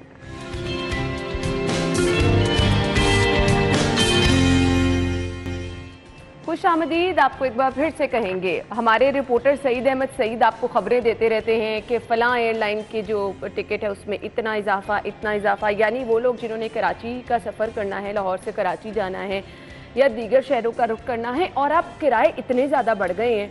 अगर ओवरऑल हम महंगाई की बात करते हैं तो उसका इम्पैक्ट यहाँ भी आएगा, बनता है भाई, हर जगह पर अगर महंगाई हो रही है तो यहाँ पे क्यों नहीं होगी। लेकिन इससे सफ़र करने वाले लोगों की तादाद कितनी कम हुई है, किराए बढ़ने की वजूहात क्या हैं, मज़ीद आगे कितने किराए बढ़ेंगे। और फिर एक वो मंतक अक्सर लोग कहते हैं कि अगर आपने जाना है थोड़ी सी पहले, अगर आप टाइम मैनेज करते हुए चीज़ें अपनी प्लान करते हुए पहले टिकट करा लेंगे तो आपको कंपैरेटिवली सस्ती भी मिल जाती है। आपका ट्रैवल एजेंट जो है वो आपका एतमाद में होना चाहिए, आपको अच्छा गाइड करने वाला होना चाहिए, तो कहीं ना कहीं आपके थोड़े से पैसे भी सेफ हो जाते हैं। तो आज आपकी हम ये भी मुश्किल आसान करेंगे और आपको बताएंगे कि अगर आपने डोमेस्टिक फ़्लाइट्स कहीं जाना है तो कितना आपको फेयर मिल सकता है, कौन सी एयरलाइन का आजकल रेट क्या चल रहा है, इसके साथ साथ कौन कौन सी ऐसी जगह हैं जहां पर आपने सैर व तफरी की गर्ज से जा सकते हैं। फिर वो लोग जो उम्रा करने का प्लान बना रहे हैं उनके लिए भी आज थोड़ी सी हम बात करेंगे। हमारे साथ हमारे मेहमान मौजूद हैं, हेड है ट्रैवल 92 के नवीद मलिक साहब ने ज्वाइन किया है। अस्सलाम वालेकुम। वालेकुम अस्सलाम। क्या हाल चाल है? अल्लाह का शुक्र, बिल्कुल ठीक। अच्छा, नवीद साहब खुद भी सैरों पे हमें अक्सर नजर आते हैं। मैं अभी शो से पहले पूछ ही रही थी, आप कभी किसी शहर में, कभी किसी शहर में, कभी किसी मुल्क में। सो इनका एक्सपीरियंस इस लिहाज से भी बहुत ज़्यादा है क्योंकि ये खुद जाते हैं, विजिट करते हैं, तो वो लोग जो कि इनके पास आते हैं उनकी मुश्किलात भी ये थोड़ी सी समझ लेते हैं बेहतर तरीके से क्योंकि ये खुद विजिट करते रहते हैं तमाम जगहों का। नवीद साहब, आजकल लोग बड़ी शिकायत कर रहे हैं कि फेयर्स बहुत ज़्यादा हैं, रीज़न क्या है? अभी आप एक बात कर रही थी कि सस्ता सफ़र एक ख्वाब है और अब वाकई ख्वाब बन चुका हुआ है वो, जो आजकल के हालात हैं। अच्छा, इसकी रीज़न बहुत सारी हैं देखा जाए तो। सबसे पहला जो इम्पैक्ट आया है फेयर्स पे वो आया डॉलर्स का, क्योंकि तमाम किराए जितने भी हैं डोमेस्टिक या इंटरनेशनल वो डॉलर्स में आते हैं, उन्हें हम PKR में कन्वर्ट करते हैं, देन हम उसे कोट करते हैं। तो सबसे पहले डॉलर जो है वो बहुत ज़्यादा हो चुका है यहाँ पाकिस्तान में। उसकी वजह से किराया जो है जो कि डबल से भी ज़्यादा इंक्रीज़ हो गया है। ऐसी है बिल्कुल, डॉलर चाहे डबल इंक्रीज़ नहीं हुआ मगर किराया एयरलाइंस ने डबल से ज़्यादा कर दिया हुआ है। डोमेस्टिक किराए जो हद से ज़्यादा महंगे हो गए हैं, उनमें एक रीज़न जो थी वो आपकी ट्रेन बंद हो गई है। ट्रेन बंद हो गई है, 1 माह से ट्रेन बंद है कराची जाने के लिए, कोयटा जाने के लिए, ये फ्लड तो की वजह से ऑब्वियसली अब वो फ्लाइट्स कम हैं और लोग ज़्यादा हैं। जिसने एमरजेंसी में जाना है आजकल में अचानक से जिसको कोई काम पड़ गया, कोई एमरजेंसी आ गई, उसको तो किराया मिलता ही बहुत ज़्यादा, 30,000 प्लस में 40,000 तक वन वे फेयर कराची का होता है। अच्छा, और जो पहले से प्लान कर रहे होते हैं 1 वीक पहले या 2 वीक्स पहले, उन्हें कंपैरेटिवली कम फेयर मिलते हैं। जो कि हम हमेशा से यही कहते आए हैं कि आप अर्ली अपना प्लान अगर कर लेते हैं, मगर बात फिर वही है कि इमरजेंसी वाले का तो प्लान कोई नहीं होता, ऐसे ही है बिल्कुल। उसने तो जब भी उसे कोई इमरजेंसी होगी, खुदा न खास्ता जी, खुशी गमी जाना पड़े तो उसके लिए तो आपको फौरी तौर पर ही जाना पड़ता है। अच्छा, वो जो मैंने बात की कि अगर आप थोड़ा सा प्लान करके चीज़ें पहले टिकट अपनी बुक करा लें, फ़र्क पड़ जाता है उससे? बहुत फ़र्क पड़ता है, बहुत फ़र्क पड़ता है। आप तकरीबन 30% सेव करते हैं, 30 से 40% भी आप समटाइम सेव करते हैं अगर आप अर्ली प्लान कर लें। इंटरनेशनल के लिए अगर आपने 1 मंथ पहले प्लान कर लिया है इंटरनेशनल के लिए, कहीं के लिए भी, तो आप 30 से 40% सेव करते हैं। लोग मेरे जैसे भी सुस्त होते हैं ना कि टाइम पे जाके काम करने वाले होते हैं, फिर उनके लिए प्रॉब्लम है। उनके लिए तो अगर अब आपको पैसे बचाने हैं तो आपको टाइमली चीज़ें प्लान करके फौरी तौर पर जो है उससे फ़ायदा उठाना है। ऐसा ना हो टाइम पे आप करें तो फिर आपको उसका नुकसान होगा। एयरलाइंस पे भी डिपेंड करता है, हर एयरलाइन के डिफरेंट फेयर हैं। हर एयरलाइन के डिफरेंट फेयर होते हैं, बिल्कुल। जैसे कि आपको पता है एयरलाइन रैंकिंग में भी होती हैं, कुछ लोग बहुत ज़्यादा पसंद करते हैं एमिरेट्स, कतर, मगर यूके के लिए अभी देखा गया कि वर्जिन पे बहुत ट्रैवल होता है क्योंकि डायरेक्ट है। PIA का भी सारा बिजनेस उसके पास चला गया, तो PIA बंद है। हमारे लास्ट गवर्नमेंट में जो एक बयान आया था वफाकी वजीर साहब का, उसके बाद से PIA डेड है तकरीबन। अच्छा, वर्जन ने आगे काफ़ी उसका बिजनेस जो है वो टेक ओवर किया है। उसके अलावा बाकी एयरलाइंस को भी उसने अच्छा टफ टाइम दिया हुआ है, प्लस उसके फेयर कंपैरेटिवली कुछ कम है बाकी एयरलाइन से भी। तो दूसरा, लोग प्रेफर करते हैं कि डायरेक्ट फ्लाइट है यूके के लिए, और यूके बहुत ट्रैवलर हमारे यहाँ पे, विजिटर बहुत है, बिजनेसमैन बहुत है, स्टूडेंट बहुत ज़्यादा है। अच्छा, यूके के लिए स्टूडेंट्स बहुत ज़्यादा हैं, यानी स्टूडेंट्स के लिए इसका मतलब अपॉर्चुनिटीज़ भी हैं। बिल्कुल बिल्कुल। तो स्टूडेंट्स प्लान करके जा सकते हैं, आसानी है। स्टूडेंट का देखिए प्लान मोस्टली जो उनका प्लान काफ़ी अर्ली बन चुका होता है, उन्हें पता होता है हमने यूनिवर्सिटी में एडमिशन लिया या हमारी क्लासेस कब से स्टार्ट होनी है, तो वो तो फ़ायदे में रह जाते हैं। कुछ स्टूडेंट ऐसे भी होते हैं जिनका अचानक से एंड पे वीज़ा आया, लेट हो गया, उनको जाने के लिए थोड़ी सी प्रॉब्लम होती है। और इस वक्त पूरी दुनिया में यूके सबसे ज़्यादा जो है इस वक्त महंगा जो है वो हुआ हुआ टिकट्स के हवाले से। यूके में टिकट नहीं आपको मिल रही, सही, और आपको जो नॉर्मल टिकट 2 लाख के करीब मिलती थी वो 4 लाख की मिलती है अब। तो अंदाजा करें, लेकिन इसके लिए अगर आप पहले प्लान कर ले तो थोड़ा अर्ली प्लान कर ले तो आपको बड़ा अच्छा रिलीफ मिल जाता है इसमें। सब ये डोमेस्टिक फ्लाइट की जो हम बात कर रहे हैं, कुछ आगे आने वाले टाइम में आपको फेयर्स कम होते भी नजर आ रहे हैं? बिल्कुल, देखें आज जैसे मैं भी देख रहा था कि डॉलर का आज इम्पैक्ट आया है, आज 3 रुपए से ज़्यादा डॉलर कम हुआ है। डॉलर्स पे डिपेंड करता है, डॉलर मजीद कम हो जाए, प्लस ये हमारा रेलवे जो दोबारा ट्रैक बहाल हो जाएगा जब ये फ्लड वाला मामला थोड़ा सा थम जाएगा, तो उसके बाद ऑटोमेटिकली इसमें डोमेस्टिक फेयर्स में कमी आएगी। दूसरा, एक और वजह भी है कि डोमेस्टिक में फ्लाइट्स कुछ कम होगी एयरलाइंस की।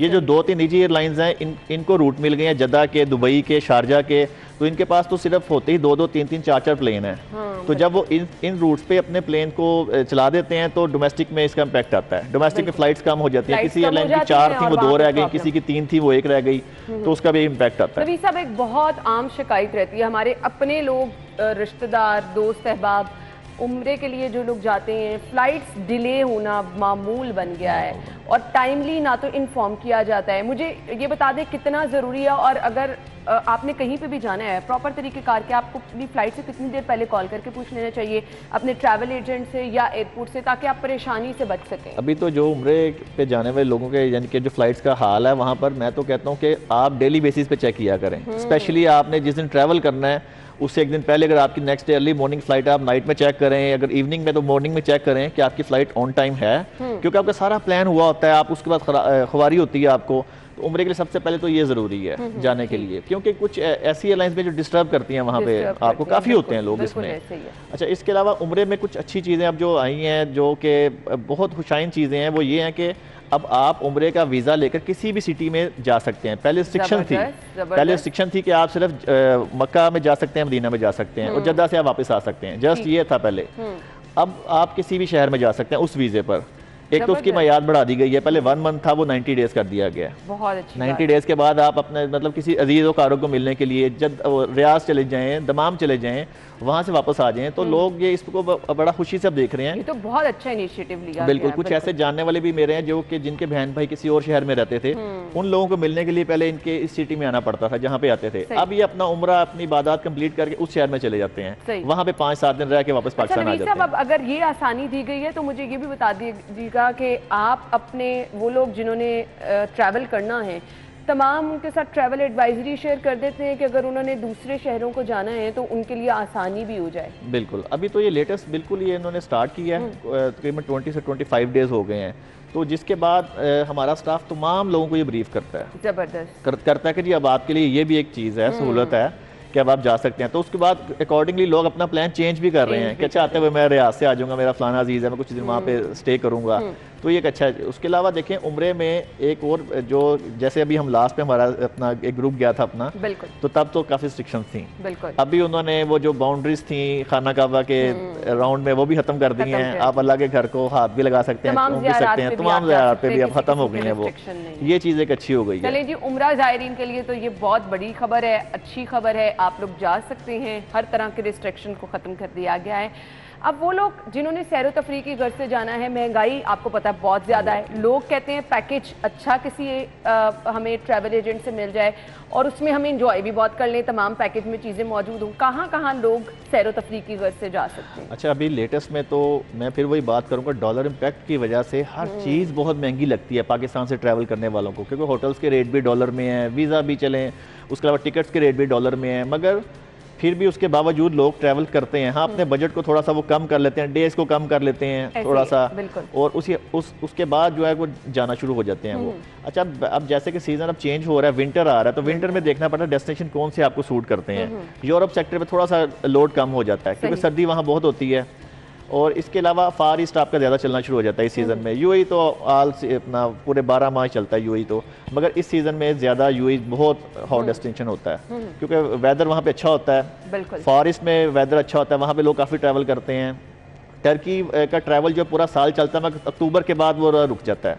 अक्टूबर से जनवरी फरवरी तक उसका ट्रैवल कम होता है। यूरोप में भी ऐसे है। फिर जो रूटीन में लोग जाएंगे अपने काम के सिलसिले में या स्टूडेंट जाएंगे, वो सिर्फ ट्रैवल करते हैं इन सेक्टर में। सही। सो आगे कुछ आके मौसम जैसे तब्दील होगा, यहाँ पर हमें पता है धुंध का प्रॉब्लम हो जाता है, इसके लिए मुझे बताइएगा एडवाइजरी क्या होती है जिन लोगों ने सफ़र करना है? आप प्रेफर करते हैं कि इन 2-3 महीनों में आप कम सफ़र करें? आपके लिए बेहतर सफ़र, जबकि जो ये महीना होता है दिसंबर जनवरी, ये पीक सीजन होता है पूरे साल का ट्रैवलिंग के लिए पीक सीजन होता है ये। ऐसे ही है। इसमें लोगों ने बहुत प्लान किए होते हैं अपने, क्योंकि लोगों को इसमें स्पेशली जो बाहर से लोग आते हैं पाकिस्तान के लिए, वहाँ पे उस पर हॉलीडेज़ आ जाती हैं पूरी 18 दिसंबर से 5 जनवरी तक नॉर्मली वहाँ पे हॉलीडेज़ होती हैं, तो वो लोग बहुत प्लान करते हैं। पाकिस्तान से भी बहुत प्लान किया जाता है इस सिलसिले में। पाकिस्तान से ज़्यादातर लोग इन डेज में प्लान कर लेते हैं उम्रे का, बहुत अच्छा, यानी कि वहाँ पे वेदर बड़ा अच्छा होता है, मौसम बहुत अच्छा होता है, वो लोग प्लान करते हैं उम्रे के लिए। अच्छा, उनके लिए यही हम हमेशा एडवाइस करते हैं कि आपने अपनी फ़्लाइट्स के टाइमिंग वो रखने हैं कि जिसमें आपको आइडिया हो कि फ़्लाइट चली जाती है। स्पेशली एंड ऑफ दिसंबर से मिड ऑफ जनवरी तक। ठीक है। क्योंकि ये पाकिस्तान यहाँ पे लाहौर में आपको पता है बहुत ज्यादा फॉग होती बहुत है, ज्यादा। तो फ्लाइट्स डिले होकर 12-12 घंटे भी डिले होती हैं। ऐसी है, बिल्कुल तो ऐसी है। इसके लिए हम यही एडवाइस करते हैं कि आपने फ्लाइट टाइम नॉर्मली आप दोपहर का लें, बिल्कुल। आफ्टरनून का लें, जिसमें फ्लाइट एयरपोर्ट ओपन हो जाते हैं, फ्लाइट चली जाती हैं। बिल्कुल ऐसे ही है। मेरे पास टाइम कम है, मुझे ये बताइएगा ट्रैवल 92 अपने सारिफिन के लिए किस तरह से चीज़ें हम देख रहे हैं कि यहाँ पर बहुत सारी चीज़ें बताया कुछ जाता है, हो कुछ जाता है, वो लोग जो कि फर्स्ट टाइम कहीं पे जा रहे हैं, लेकिन आपका एतमाद हमेशा से नवीद साहब रहा है। ये जो गैप होता है वो फिल किस तरह से आप कर लेते हैं? अच्छा, ये होता है ऐसे है कि हमारी कोशिश शुरू से यही रही है कि हम जो अपने ट्रैवलर्स हैं, जो पैसेंजर्स हैं, उन्हें फैसिलिटेट करें। बिल्कुल आपने सही कहा। ना कि हमने किसी और चीज़ पे फोकस करें कि हमने इनसे अपना क्या करना ही है। तो हमारी कोशिश यही है, जिसकी वजह से हम उन्हें गाइड करते हैं कि आपने अपनी चीज़ों को पहले से प्लान करना है। हम वक्तन फ़ौक्तन उनसे कॉन्टैक्ट में रहते हैं, उन्हें अपना बताते रहते हैं इस चीज़ के सिलसिले में, जिसकी वजह से लोग हम पे एतमाद भी करते हैं। एतमाद की वजह भी यही होती है कि आपने सबसे पहले प्रेफरेंस देनी होती है कि जो लोग आपके पास आ रहे हैं, आपने उनकी सहूलत और उनकी आसानी देखनी है। सो यही वजह होती है कि लोग आप पर एतमाद भी करते हैं। नवीद साहब, थैंक यू सो मच, बहुत बहुत शुक्रिया आपके वक्त के लिए। नाज़रीन, हमने चलना है, एक ब्रेक होगी, ब्रेक के बाद आपको एक बार फिर से शो में जो है वेलकम कहेंगे। वापस आते हैं ब्रेक के बाद।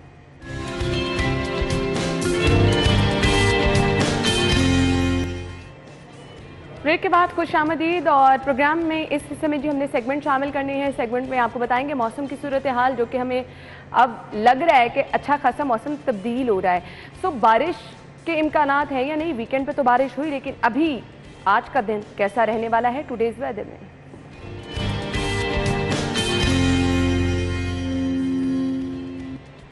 हमें ज्वाइन करेंगी मायदा। जी मायदा, कहिए इस वक्त मौसम कैसा है और आज पूरा दिन कैसा रहेगा? ये काले काले बादल और इन बादलों के पीछे छुपा सूरज इंतहाई दिलकश मंजर तो पेश कर ही रहा है, लेकिन उसी के साथ साथ ओवरऑल शहर का मौसम आज इंतहाई खुशगवार है। शहर में बादलों के साथ साथ जहां पे सूरज और बादलों में आंख मिचौली का सिलसिला जारी है, तो वहां पे पार्कों में बड़ी तादाद में शहरी यहां पर वॉक करते हुए, जॉगिंग करते हुए और मेरी तरह यहां पे मौसम एंजॉय करते हुए दिखाई दे रहे हैं। शहर भर में आज मौसम इसी तरह से खुशगवार रहेगा। हमारे शहरियों के चेहरों पर एक बहुत ही अच्छी खिलखिलाहट देखने में नज़र आ रही है, जैसे खिला हुआ गुलाब का फूल होता है और सुबह सुबह देखकर गुलाब को अगर देख लिया जाए तो मूड वैसे ही फ्रेश हो जाता है। इसी तरह हमारे शहरियों के चेहरे जो है आज वो बड़े अच्छे ताज़ा और खिले खिले दिखाई दे रहे हैं। उसकी वजह ये है कि मौसम इंतहाई खुशगवार है, बादल हैं और 18 किलोमीटर फी घंटा की रफ्तार से ठंडी हवाएं भी चल रही है, जिससे मौसम तो खुशगवार है ही। और आज सारा दिन में बारिशों के इम्कानात जाहिर नहीं किए गए, लेकिन जिस तरह का मौसम है ऐसा लग रहा है कि बारिश किसी भी वक्त हो सकती है। तो जो इस टाइम मौजूदा टेम्परेचर रिकॉर्ड किया जा रहा है वो 26 डिग्री सेंटीग्रेड रिकॉर्ड किया जा रहा है, लेकिन उसी के साथ साथ 24 डिग्री सेंटीग्रेड कम से कम जो है वो टेम्परेचर रिकॉर्ड किया जा रहा है। मौसम ओवरऑल आज इसी तरह से खुशगवार रहेगा। आपको भी हम यही कहेंगे कि जब आप प्रोग्राम से फ्री हों तो बाद में खूब अच्छे से कहीं पर जाकर कुछ खाकर, चाय पीकर या अच्छी सी कोई चीज़ रेस्टोरेंट या कहीं भी जाकर मौसम को खूब एंजॉय कर सकते हैं। और होप्स हो कि हमारे शहरी भी इस मौसम को खूब आज एंजॉय करते हुए। ठीक है, थैंक यू मायदा। तो अच्छा खासा मौसम एंजॉय कर रहे हैं, और अगर आपने मौसम को और तरीके से मज़ीद बेहतरीन तरीके से एंजॉय करना है, मूवी प्लान करनी है, तो आपको बताते हैं मूवी आप कौन सी देख सकते हैं। सेगमेंट है बिग स्क्रीन।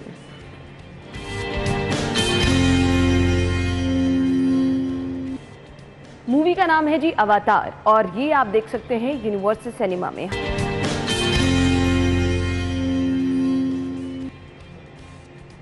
हमने आपको बताने हैं ओपन मार्केट के रेट क्या हैं, सब्जियां ओपन मार्केट पे किस कीमत पर मिल रही हैं, और वीकेंड के बाद लोग शिकायत हमने अपने न्यूज़ सेगमेंट में आपको बताया कि क्या करते हैं। तो रिहा की तरफ चलेंगे, ओवर टू यू। मैं बिल्कुल इस वक्त मैं सब्ज़ी मंडी में मौजूद हूँ और आपको सब्जियों की कीमतों से आगाह करूँ तो सब्जियों की कीमतों में जो है मुसलसल इजाफा देखने को नज़र आ रहा है। मेरे पास यहाँ पे कुछ सब्ज़ी की रेट लिस्ट भी मौजूद है। तो जो प्याज का सरकारी कीमत है वो 93 रुपये फ़ी किलो मुकर्रर की गई है, लेकिन ओपन मार्केट में प्याज 120 तक फ़रोख्त किया जा रहा है। टमाटर सरकारी रेट 136, लेकिन ओपन मार्केट में 170 रुपये तक फ़रोख्त हो रहा है। लहसुन देसी सरकारी रेट 210 रुपये, लेकिन ओपन मार्केट में जो है वो 290 तक फ़रोख्त किया जा रहा है। इसी तरह अदरक चाइना का जो है उसकी सरकारी कीमत जो है वो 257 रुपये है, लेकिन ओपन मार्केट में अदरक जो चाइना का है वो 300 रुपये तक फ़रोख्त किया जा रहा है। इसी तरह मौसमी सब्जियों के हवाले से बात करें तो उसकी कीमतों में भी तकरीबन 20 से 30 रुपये जो है वो सरकारी रेट में डिफरेंस देखने को नज़र आ रहा है। तो यहाँ पे गोभी भी मौजूद है, सरकार की जानिब से जो गोभी की कीमत मुकर्रर की है वो 115। थैंक यू फरीहा, आपने अपडेट किया। इसी के साथ ही हमें इजाज़त दीजिए, कल मुलाकात होगी। अल्लाह हाफ़िज़।